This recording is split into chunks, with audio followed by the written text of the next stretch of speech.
श्री रामलाल यादव जे के पूर्वतन मंत्री बीजेडी उपसभापति स्वर्गीय राजेन्द्र ढोलकिया मोर स्थानीय नपड़ा विधायक तांकर वर्ष वर्ष धरी पीए रही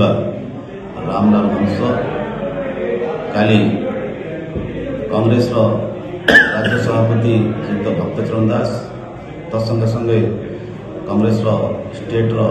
उपसभापति संतोष सिंह सलूजा तत्संगे मो जिला सभापति सम्मुख से गाली आसिक चस्ती घटले मु वर्तमान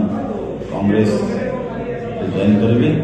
बीजेडी छाड़देवी इदी भाव में सब नेता माठिया आमर जो हाथर चिन्ह जो ये गामुछा गामुछा देलु फुलमाल देलु एवं आमर जो समस्त स्वागत कले फोटो भी खिंचा है और सोशल मीडिया सोशल जो पक्का ना पक्का कहले हाँ कोई पर पता नहीं आता कल मैं प्रेस के पास दूंगा बोले ठीक है अर्जेंट कर से खुशी खुशी गले कॉफी चा समस्त लोग भक्तदास गले भुवनेश्वर पड़े आम घर को आसलु अंधे खटिया 2 घंटा लेट है आसार बेले सिलदा पाखे नौक चौमर मत सूचना पाइली कि सोशल मीडिया किसी गामछा बीजेडी गामछा कहकर फोटे चढ़ुच्च मुझे सागे सागे फोन रामलाल हंस को बीजेडी नेता को पचारि क्या बात है रामलाल जी आप तो बड़ा खुशी में आए थे क्या हो रहा है बोला नहीं नहीं नहीं मैं ऑलरेडी लिख के स्टेटमेंट दिया हूँ बीजेडी अपडेट सब आने का सवाल ही पैदा नहीं होता मैं इस बात को कल मीडिया के सामने तो रखूंगा मेरा बयान दूंगा कि हमें कांग्रेस को ज्वाइन कर लीजिए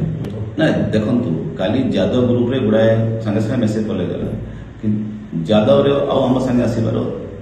इच्छुक अच्छा बहुत बढ़िया हम बड़ा खुशी इे आम दलित मैंने काली गोटे 2500 पिला मैंने जॉइन कले गोटे खुशी मुहूर्त यादव संख्या ये नौटा विधानसभा बहुत अच्छा तो सांकर खुशी लहरी कले कि कांग्रेस नेशनल दल मिशुचु बहुत बढ़िया है आ बीजेडी दल तो बर्तमान बुड़वा अवस्था अच्छे और तार किसी फ्यूचर नहीं और यादव बड़ बड़ नेता मैंने कपिल ठारू बहुत गुड़े नेता मैंने चाहते आसवाई तो या भल बोले कि समस्त खुशी जाहिर करे कि सोसाइडल लिस्ट पढ़ी से मर्माहत और सी कहला मुझे कांग्रेस आश्वासन देते और से कांग्रेस